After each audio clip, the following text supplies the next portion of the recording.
Hello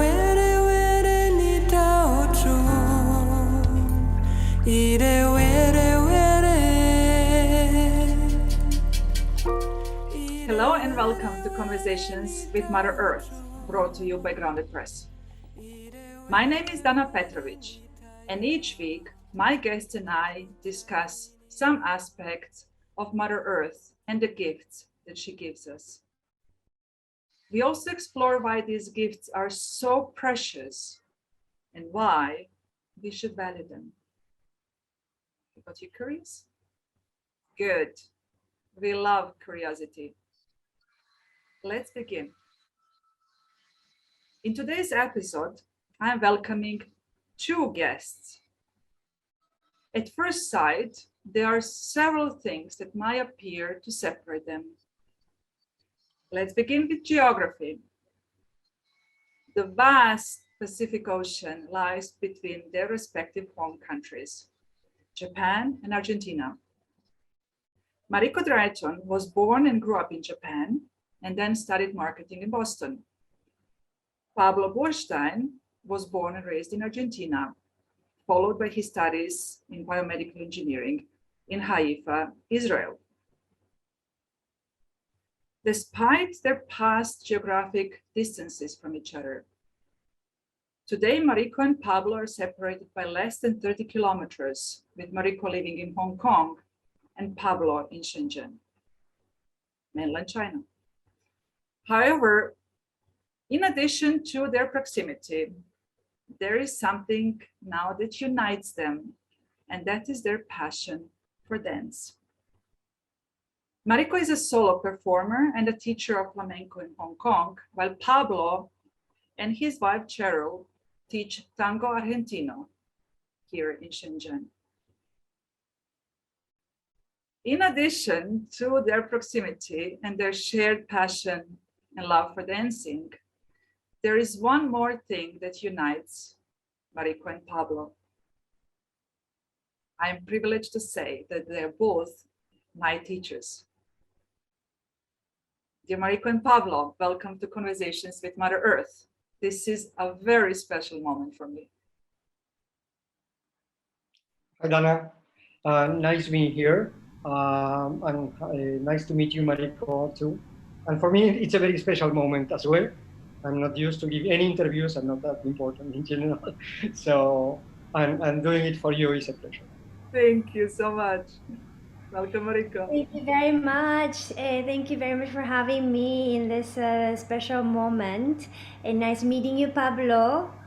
And I would love to see you in person in the future soon. Hopefully. Mariko and Pablo, tell our listeners, how did you end up in Hong Kong and Shenzhen, respectively? I came here 2010 to Hong Kong from Japan. I met my husband, he's English. I met him in Japan, and we had 3 children in Japan, but he transferred to Hong Kong through his work. So we all moved to Hong Kong 2010. So I was studying flamenco in Japan, but I didn't expect to continue here in Hong Kong. But luckily that I could continue. So now still doing here. I'm grateful you did. I'm grateful you continued. And how about you, Pablo? Yeah, well, as you well mentioned, I studied engineering in Israel. Then I was in the United States, by the way, Mariko, as well. I lived in Philly for quite a while, working in engineering as well. And in 2016, actually, I was hired by a company here in Shenzhen, work in engineering. So that's what actually brought me to that. Interesting how life brought us together. Isn't that beautiful? Oh, yeah. And how did you, Pablo, get to dance? Mariko mentioned earlier. How did you, or maybe both you want to go deeper into this, how did you personally start to dance? Is that for me, or let's Mariko? Both. Oh, Both. Go ahead, Mariko. Ladies first. Okay. So I was studying in Boston. After I finished my study in Japan, I went to Boston. I was studying communication there. But one day, well, at that time, I was taking a jazz class in Boston. And one of my Venezuelan friends told me that, oh, Mariko, why don't you try flamenco? And I said, okay. You know, at that time I didn't know anything about flamenco, although flamenco is very popular in Japan. You know, Japan has the second largest population of flamenco after Spain. There are more classes in Japan than in Spain, or schools, you know, more schools in Japan than Spain. And it has a long history of flamenco in Japan. And there's a lot of artists going back and forth between Japan and Spain. And, you know, it's pretty big, important role in terms of the flamenco world. But still, I didn't know anything about it at that time. And I had an image of, you know, holding a rose and clapping hands. That's the, you know, that was the image. So I went to the class, which was given by Omaira Amaya. She's a family of Carmen Amaya, who's a legend of flamenco dancer. And so it was a beginner class, but when I went there, it was so much. It was so difficult, and I was like, "What is this?" You know, they were just marking. They're just stepping, and then but the left and right is completely like opposite, and the rhythm was like a completely new, and it was so difficult. I was like, "What is this?" So I was on and off. But in the at some point it just catched me. It just caught me. And when Omaira had a long run show in Boston, every day, 7 days a week, 8 months, Saturday, Sunday, it was two shows, matinee and night. So I was beginner, but I was student for her, of her. So I helped her to organize the audience side, you know, like a seating and excuse me. So then one day I was watching the show, and it was amazing. You know, every day, like a 1 month, 2 months, and then they changed the artists. So she brought the artists from Spain, and then, you know, every month, you know, different people came. But within that month, the show was pretty same, no? The palos was pretty same, but every day the show was different because of the you know, their feeling or emotions were different each time. And one day I was watching, it was amazing. It was amazing. Everybody loved the show. And after the show, I went to the backstage and I said, "Oh, Mayra, it was so great." But she was crying so hard. And I was like, I thought that she was really happy because the show was great. But actually, no, they were like arguing or they were fighting backstage before the show. I didn't know what it was, but they brought that emotions onto stage. So it was like a very energetic, and it was so great. And then when I saw that, I was like, "Oh, this is it. You know, this is human." Mm-hmm. Yes. And when I came, you know, my country, Japan, we're not supposed to express our feelings.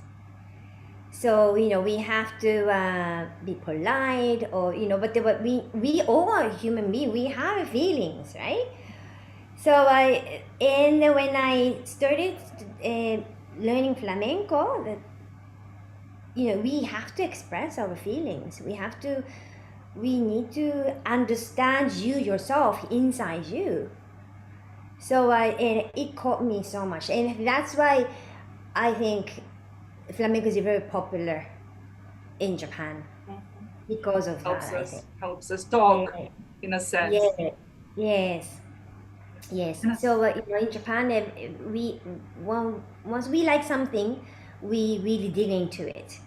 So really like going to the deep, to study whatever. But I think that part, express your feelings, is the hardest thing to achieve for us. flamenco helps you exactly with Yeah. that. Yeah. So yes, in terms of in the flamenco, technique wise, you can work hard, but express yourself when you're dancing. I think that's the hardest things for Japanese. I think, Very but interesting. yes, yeah. Yeah. Sorry. And Pablo, how about you? Well, yeah, first of all, I want to address what Mariko said a second ago, because tango is also big in Japan, actually. It's very big in Japan. And I think that for the very same reasons, because social tango, or tango in general, even show, is very expressive. I mean, it is related to emotions. It's very different from other dances that you just go for fun and have fun and pass the time. But tango, you really put your emotions there. And I think that that's exactly one of the reasons why it's big in Japan too. Interesting. And in my case, actually, tango came as a kind of a natural lifesaver at the moment that I needed to put myself back out there. Let's put it in those words. I needed to meet people. I needed to get out of some lonely situation. And in my opinion, it was, well, I'm not a bar guy. I'm not going to go to a bar and drink and meet people in a bar. That. And the dance floor, actually, to meet people with some common idea, it makes sense. It made sense to me at the moment. And being Argentine, tango was the natural choice, right? So that was my first contact with tango. I am from a generation in Argentina where tango was banned, actually. So when I was growing up, tango wasn't out there. It was during the dictatorship, and tango meetings were forbidden. So tango was off the table at all. We didn't listen to tango. We listened to a lot of UK rock, matter of fact. And and for us, I grew up with the idea that tango is for old people. It's funny, right? Because actually, when you look, in reality, those old people that dance tango were very young when they danced tango, right? They were in the 20s. So my parents, for instance, are not tango dancers. No idea whatsoever. So, but my granddad was. But I knew this without seeing him, right? Doing that. But my mom told me.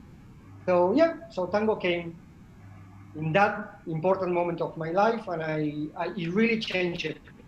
I have to say, changed my perspective. It changed my feelings at the moment. Yeah, that was it. Beautiful, beautiful story to both of you. Yeah. How dance. I would, being Mariko in Hong Kong, I want to say that the first time that I taught tango, it wasn't because I thought I am good enough to teach tango. A Hong Kongese girl in Philadelphia asked me if I want to teach with her. Because she had to prepare something for the Wharton students and some performance in Ukraine, and she needed someone to teach. And that was my beginning as a teacher. Interesting. Wow, that's beautiful. Mariko, there are some differences between tango and flamenco. Flamenco does not require a dance partner. As I said earlier, you are a solo performer, can be a female or a male, a solo performer, or a group like we did in Hong Kong in our performance. But you do need a minimum of a guitar, music to accompany you. So what is the strength, in your opinion, of flamenco, and how you mentioned earlier how it got you and how it helps you express your emotions? What else does it do to your soul? How does it nourish you? So flamenco, yes, you need to have musicians. Flamenco is actually the main thing is a cante, which is a singer. So that's the origin, that's the main thing. When you look at the flamenco performance, dancer is in the center and dancing, you catch the eyes, but actually dancers are dancing with the music. So the singer is actually the main, and we dance with the music. But if you don't have musicians, of course you have to dance with the CD recorded music. But the flamenco, the real structure is the musicians, the guitarist, the singer, dancer, and then also palmeros, the cajonist, that they make the rhythm. Because dancer is also a musician, flamenco. You create music with your footwork, create with music with the accent, with your movement of your body. And when you dance, you don't overcome with the singing. When the singer is going more emotional, you accompany with that to put some footwork to make things is more energetic. But when the singers are singing, you don't go overlap with all the noisy steps. You have to respect the singers. To also the guitarist also. We accompany with the music, basically. So that's very important, and which makes it very difficult to dance. Actually, you really need to study and understand. You don't need to understand really the meaning of. I mean, it's better to understand the meaning, but the flamenco songs is more poems, no? That each poem is put them together. They have a structure, yeah. A structure, yes, but it's not like a whole story, right? So it's more emotional, like a poem. But it's better. It's important to understand the melody or how it goes, so you accompany with that melody, or you accompany with that structure, to dance. Which is very, very difficult to understand. It's a lifelong. Yeah. If you born with it, I mean, you really have to go into that. You first of all, you need to understand the movement. You need to practice for the footwork. But that does, not only that, you need to understand that all these structures, and it's a kind of Yes, I remember all that. Yes, I remember the moments where you had to help me back on my feet. And not only that, you study using a castanet, you study using bata de cola, which is a long dress. You study with a manton. You use a abanico. You use a lot of the sombrero, the hat, or cane. It's a lot of compliments also. Yes. So, which is you need a coordination, no? So, and then the rhythm is very quite difficult. It is completely different from, the pops or other things. So it's really, to understand the rhythm, it takes time for people who started learning flamenco in a later time. It's not like people who are born and listening to the rhythm since you were a baby, right? Yeah. So that's really hard, but it's challenging. That's why I think people are kind of going to like, more. It's very rewarding too. Very rewarding once you conquer it. Yeah. A good point that you mentioned about the singer. Actually, the moment I fell in love with flamenco was years back in Brussels at the concert of one of the great flamenco singers, Rocio Marquez. This is where I wanted to learn how to dance that. And years later, who would have thought I would learn that on the other side of the world in Hong Kong? So that's how it comes live sometimes. Pablo, with tango, it's a bit different. You do require a partner, which of course maybe has the other different challenges. How do you help? How do you lead your partner? How do you make sure that your partner follows you and knows the message? Social tango, that is my main focus, is defined, and it's the original tango before it became show, right? is a couples dance, right? And as such, and it is a couples but improvised dance. There are no choreographies. Only in shows, there are some shows that have some choreographies, shows that are still improvised, and the original social tango is improvised. So meaning that it's like, a silly analogy would be like driving a car, right? Someone has to drive the car, and the car has to respond, more or less. So you need a leader and a follower, which is not exactly like that, because there is a communication between us. It's not that the leader says, the follower does. It's not so monolithic, right? But it's the idea, right? So that is a challenging thing in tango, to learn these both roles. I mean, one can learn both roles, or whatever you define. Traditionally, of course, leaders were male and followers were female, but not today. Today, it's still mostly like that, but not necessarily. Yeah, the challenge here is that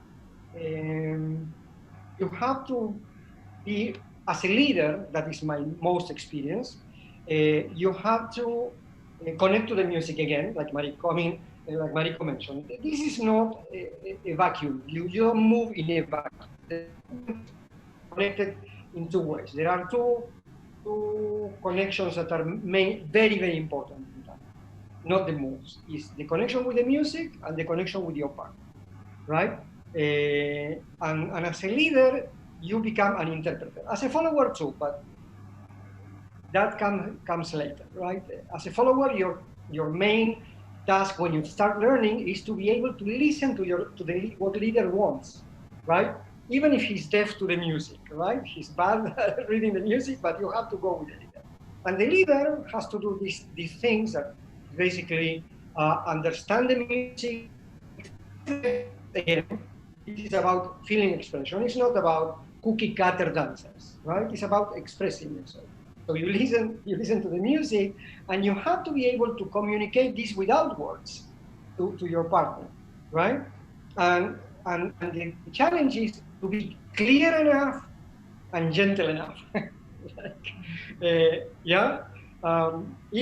Usually when you start, you have one of those extremes. You're too brutal or too soft, right? So you have to find that middle point where you can communicate what you need the follower to do, what you're suggesting her to do in a good way that she enjoys. And your main point is, as a leader, is to make your partner enjoy, not to show off, right?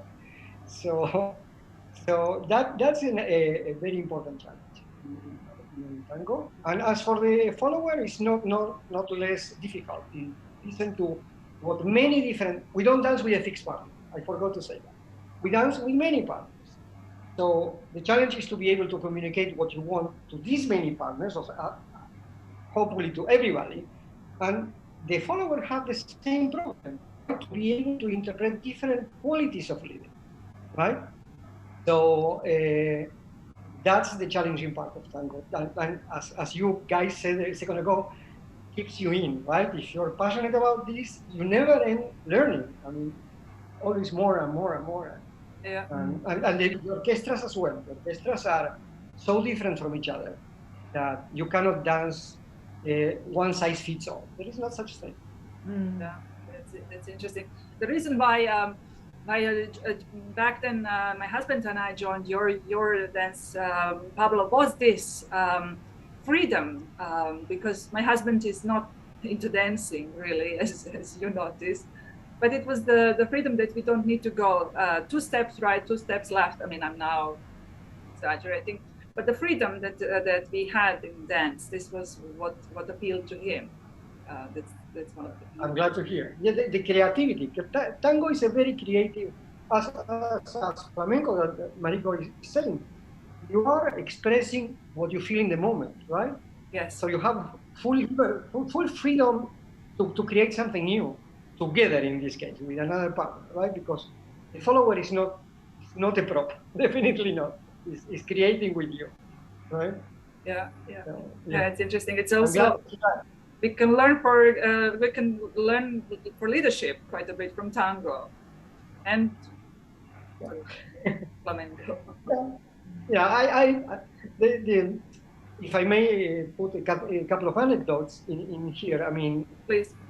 there is, yeah, it does affect affect the way you think, the way you manage your life a little bit. One of the anecdotes is that once I had a student, a follower, a woman, that came and said, I'm coming to tango because I want to be able to let go for a while, because she's very controlling. She told me, I mean, I'm not saying this, she told me, I'm very controlling and I want to relax for a while, letting go, that someone else is in charge, right? So it helps on that side. And for guys like me, for instance, I told you I couldn't go to a bar and talk to someone. You need a level of assertiveness in order to be able to do it. Otherwise, you're hesitating all the time and your follower doesn't understand what you're saying. It's like whispering across a room. They don't understand, right? You cannot make your voice clear, to the other side. So that's exactly that. It helps you shape a little your character. Very interesting. Interesting how, so that's a beautiful story. Flamenco has its roots in Spain, as you mentioned, Mariko, earlier. Has its roots among the Roma minority, Los Gitanos. And as you also mentioned, Mariko, it's very popular in Japan, more schools in Japan than in Spain. But how much is the dance today an expression of a cultural identity? Sorry, say again, sorry. How much is a dance today an expression of a cultural identity if the dance that originated in Spain is actually extremely popular in Japan? Yes. Well, flamenco is not only, it's very popular in Japan, but it's not only in Japan, it's worldwide. And it's also claimed as a UNESCO heritage also. Yes. Yes, so originally the gypsies came from India and they moved over the continent, and then they spread out in the world. So they originally came from France and then going to Spain from the north. So, but since they're moving around, they're not, originally they were not educated, right? So once they come into Spain, they couldn't get a job. So they started doing like the not welcome and stuff. Yeah. So they even couldn't stay in one place, so they moved down to the Andalusia, which is the southern of Spain. So they stay there, and then they establish their culture over there. Now is in the southern Spain is the heart of flamenco. So there's a lot of schools in Spain, but mainly the flamenco is more southern, no? The Andalusia area. So and then from there, from the flamenco is they started to express their feelings, and they started talking about their life. For example, when they were sent to in a long time ago, they had a war between the Netherlands and also the Luxembourg, and then also Belgium versus Spain. So the Spanish sent the gypsy people as a troop to Flanders in Belgium because they didn't want to go. So all the gypsies went there. They fought. After the war, they went back to Spain. So the Spanish people started calling them the people coming from Flanders, the flamencos, Flemish, the flamenco. That is just started the name of flamenco. That's interesting. So the beginning is like a flamencos. So they're talking about the people in the beginning. And these people, started creating their singing, emotions. They're separated from the families. They started missing the family, the lovers, feeling happiness, and all these the songs they created. So that's why all the art form became flamenco. But in the beginning, it was like a people, flamencos. That was the origin. It's interesting. Oh, And I and fell in then love in Belgium with flamenco. so no, and then after that, it spread to the people started going outside of Spain to perform as the signature of Spain, no? So they traveled to other countries to promote their own country, Spain, through flamenco, no? So that's why they use flamenco, and then also I'm pretty sure that in China too, whenever they have a Spanish event, they use food and flamenco, no, as a signature of Spain. I think that's why flamenco spread out in the world to become more famous. Okay, so it's everywhere. As you mentioned earlier, you learned to dance it in United States, and you were encouraged by a student or by a friend from Venezuela. It really connects the world these days. Yeah. On the other side, in Argentina, Pablo, tango started on the streets of Buenos Aires, if I'm not mistaken. Please correct me if I'm wrong. And it was shunned at the beginning by the establishment, because the establishment continued to dance waltz and other classical dances. But what does tango mean to Argentina? Tango Argentino, obviously. And what does it mean for you to teach it here in mainland China? Yeah, coincidentally to what Mariko says, right, that flamenco basically arose from immigrants, right? I mean, it's a symbol of Spain, but it's not Spanish, right? And tango, you could say that it's more or less the same. Tango is very strong, it's identified with Argentina. Argentina feels that tango belongs, it's a ID card, right? Definitely, despite that I'm going to be fair, that tango actually is more Rio de la Plata. Uruguay is as tango as Argentina. And maybe the rest of the country in Argentina, it was the tango spread from Rio de la Plata into the rest of Argentina, into the provinces. The provinces used to dance the folklore, right? And so tango is mainly Rio de la Plata, Rio Platense. It's like Buenos Aires, Montevideo, more or less there. That's where originated from immigrants, again, from immigrants, internal immigrants, I mean, people that came from the provinces into Buenos Aires because of the lack of work, right? Yeah. And people that came from Europe also because of lack of work. Italians and more Spanish people, Polish people, Jewish. There was this huge immigration at the turn of the century, 19th century, in Argentina, just before that everybody concentrated in Buenos Aires, right? So basically what you have there is basically males, right? A bunch of males coming from different parts of the world, including inside Argentina, working, no family, left the family in Europe, left the family in the provinces, and yeah, blue collar, really, and under very hard conditions, right? So this was an outlet, the same way like the gypsies that we are telling in Andalusia after the war, they needed an outlet, right? And also an outlet with women. And that's why they say it started in the streets, because basically it started in the service houses, let's say, a little bit. That's what how the story goes. So that also is, and the moves and the connection was on the sexual side, because this is where it comes from. And it was a mixture of basically in the beginning, tango would sound like Italian, French music or Polish music, a mixture of people getting together to play 3 instruments, right? So the first epoch of tango is just immigrants playing together to make fun, to make happy, with women, while they were waiting for the women.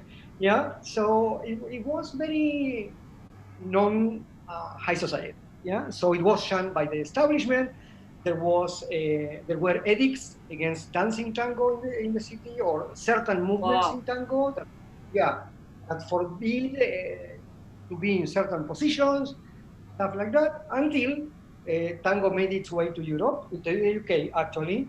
In the beginning was UK and France, and it got into the salons, where the high society started liking, right? So as everything, we are very subjected to the European fashion, or we were at least a lot.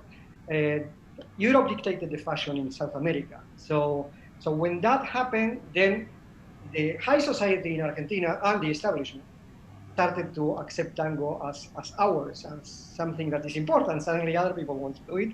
It's ours, right? So we want to do it. And it made its way to the salons. Before it was street dancing, as you say, it was street dancing, actually that. And the music, it was a mixture of, even African music is mixed in the mixture, because there was black slavery in South America. So the influence comes from black music, African music, that you have the candombe and the milonga, that tango comes from that when you add waltz from Vienna, and when you add folklore from the provinces in Argentina, and all other music from Eastern Europe. So that's how tango came to be, basically. Fascinating. It's an expression of the yearning and nostalgia in a certain sense for respective home countries, because we listen also to the music of our home countries when we are homesick. So in a sense, they were trying to cope up with the new reality and the new country where they were. Yeah, well, music is, sorry, go ahead, Mariko. Go ahead. No. I was gonna say in flamenco there's the palos, the music called tangos also. So tangos, but the music is different. The melody is different, but it's called tangos, and they originally come from the Cuba. Mm-hmm. To going to America and then come to so the other way around, going to Spain. But tangos is like 4 beats, 1, 2, 3, 4, 1, 2, 3, 4. So and then so much easier. And very flamenco in a sense. Yeah, the very, very flamenco palos. Yeah. But I think there's some connection, no? Well, there is the history of tango it depends who you read from, right? I mean, there are several different historians that claim different things. Also in the past, the black identity of tango was tried to be shut down. For some historians try to make it not appear, but now it's not the case. But basically, tango, it is said that tango is an African word. And Cuba is black. Exactly. So I think that, like you say, it's a full circle. It comes. There is a lot coming from Africa that went through America and came back to Europe somehow. Yes. That's the beauty. That's the beauty of dance. And I mean, it's in a sense with what we are talking about. The show is called Conversations with Mother Earth. And some of my listeners might rightfully ask, what does dance and music have to do with Mother Earth? So what would you two say? I mean, we just went around the globe, in a sense, we traveled, but what else would you say? No, for me, dance is very human being or natural. It comes through you. You don't need anything to use. The basic is coming from you. Like a rhythm, sound, and flamenco sound. Sometimes the sounds like the horse riding. The rhythm is horse riding also, or the rhythm is come from what's the name? How to say? when you I forgot the word. When you make a horse, A horseshoe, yeah, when you do the metal banging, thing, yeah. yeah. So you like a gang, gang, gang, gang. You make things is you hit with a hammer to make a sound, no? So Yes. that's one palo comes from that also. So no guitar, nothing, but you just do the gang, gang, gang. You make a rhythm. So it's all come from your life. Basically, it comes from your life. Whatever the here, you create the music, and then it became a flamenco, right? So it's more connected to nature, I think. It's naturally it comes. Yeah. It's not something that you will put from others. Yeah. Making sense, Yeah, no, that's perfect. That's exactly, yeah, that's how I feel it. And how about you, Pablo?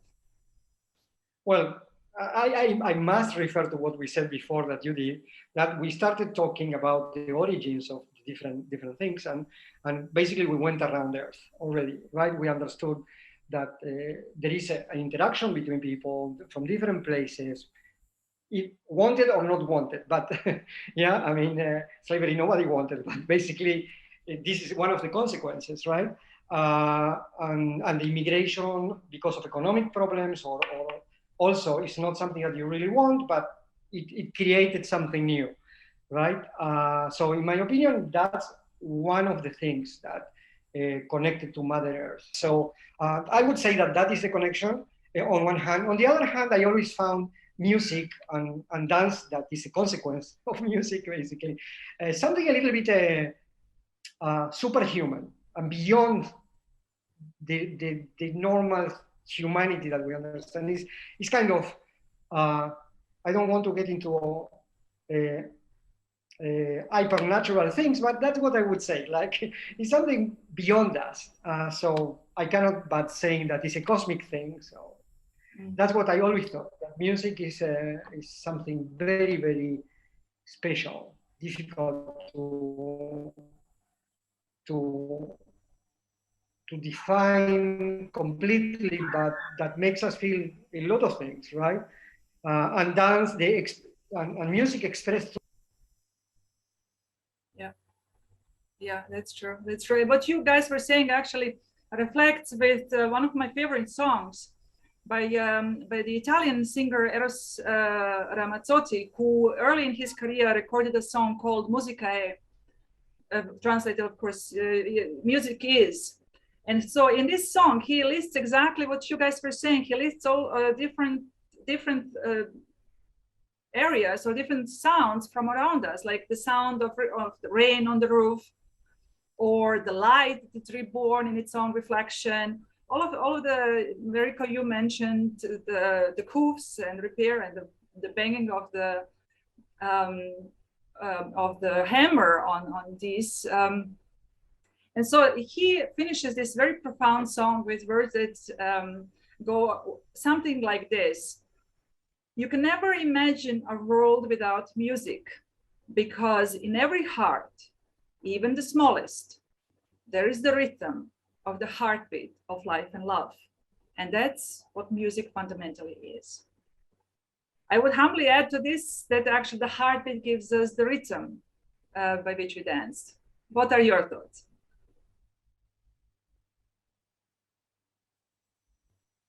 Mariko? Sorry. What are your thoughts? What are my thoughts? On what I just mentioned about the sound, and every heartbeat, even the smallest, is yes a reflection of love and life. Yes.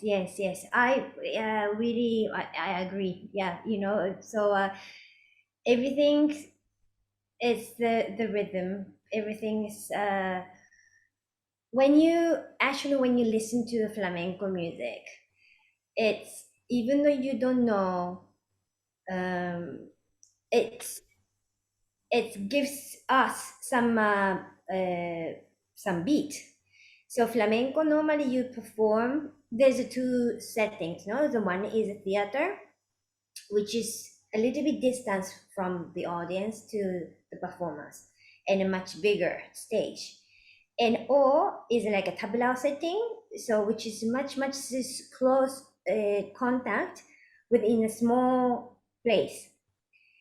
And I like smaller environment because you can feel it. You can feel breathing, you can feel the air when you turn, you can actually feel the beat with your skin, or you can connect with the audience and then with the performers. And then when you give haleos like ole or whatever, you actually communicate with the audience. I like that because you feel it. You feel, the vibration or whatever, even like a breathing or like a sweat. You feel it. So I like that theater is also nice. Theater is another way of showing the show. It's more, so you need to have a little bit of different aspect. It's more like story wise, or you need to use the bigger space to dance.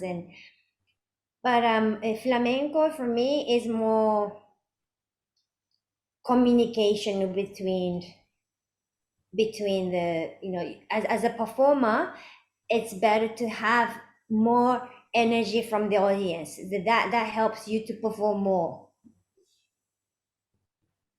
Does it make sense? So Yes. yes. So I like, it's more pressure, of course, because it's close, so everybody can be seen, right? But at the same time, if you can get more positive, like a reaction or energy from the audience, it helps you to dance more, in a sense. Yeah. Nice. And you, Pablo? I cannot add much on this. I agree. Basically, I completely.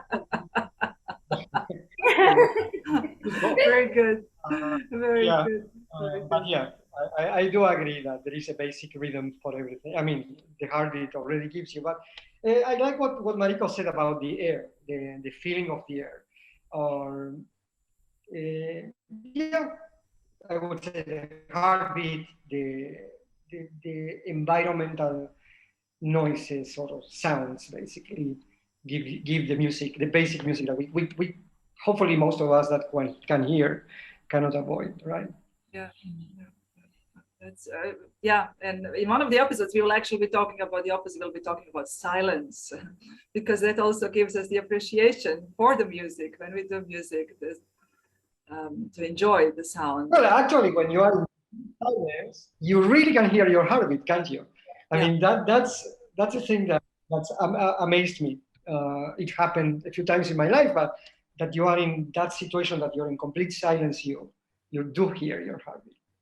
Yeah, exactly. But silence is the hardest part, actually, because silence, but non-stop. The time or the moment doesn't stop, even though it's silence or you stop. But there's just something just creating at the same time. The vibration. There is the vibration in the air. Yes. So there's a very slow start of the music. Some of the flamenco music really slow emotions, and some dancers just doesn't move, just to listen to the music or whatever. But that moment is the hardest part, I think, because it's not just standing and it's just not just listening to it, but you're creating the atmosphere that moment, even though you don't move, so Beautiful. Beautiful. Yes. So yeah, coming to the end with today's session, I could continue talking to you too for hours and hours. It's always such a pleasure. I am sure that my listeners are now interested in you too and would like to find you. Where can they find you? Facebook, Instagram? Where can my listeners find you? thank you so much. Where can my listeners find you? Yeah. Oh, find us. Well, I have a Facebook, which is Esencia Flamenca Hong Kong, HK. So Esencia, ESENCIA, Flamenca, FLAMENCO HK dot. That's the Facebook, and also I have an Instagram. Also, I have a website, the same way, Esencia Flamenca HK.com. Yes, so they can search me, and I always upload the information on Facebook and Instagram all the time. Very good. And how about you, Pablo? I was trying to get my Cheryl to come and say hi since you're asking, as you use, but she says that she's not ready. So I'm going to do this alone. Yeah, as you mentioned, I teach with my wife, Cheryl. Thanks to her, things go as good as they go. And we teach here in mainland China. So, and our school is called Tango Argentino, Shenzhen. Right? Because we are based in Shenzhen. It's a very humble school, but that's our name, Tango Argentino Shenzhen. And we can be found mainly in WeChat. We have our official account by that name. That is our main contact being here. But we also have a Facebook page with the same name where people can communicate, though it's more difficult being here I don't check it so often, right? Okay. But WeChat is a good way. And if a direct connection, if people want to just directly talk to me, I am in WeChat as well. I am Pablo Tango. One word, capitals at the beginning of each word. So that's it. Very Pablo good. Tango. Very good. Yeah, these listeners, please note that you will be able to find these links in my profile and on the Facebook, Instagram, and LinkedIn profiles of Grounded Press. This brings us to the end. It was a truly great pleasure to talk to you today, Mariko and Pablo. I think that your personal journeys have shown that dance is global, that dance overcomes distances, that brings us together, that brings our beautiful planet and people on it together. And of course, we're all part of all this. We are all part of a dance, of a larger dance called life. So thank you for joining. Thank you very much. So this concludes today's conversations with Mother Earth, brought to you by Grounded Press. Looking to next week. It was a pleasure. Thank you for having me here. Yes, definitely. It was nice meeting you, Pablo, too. Good. Thank you. So looking ahead to the next week, I'm going to talk to a fellow children's book author who loves trees as much as I do. And remember, in every heart, even the smallest, there is the rhythm of the heartbeat of life and love. Stay tuned.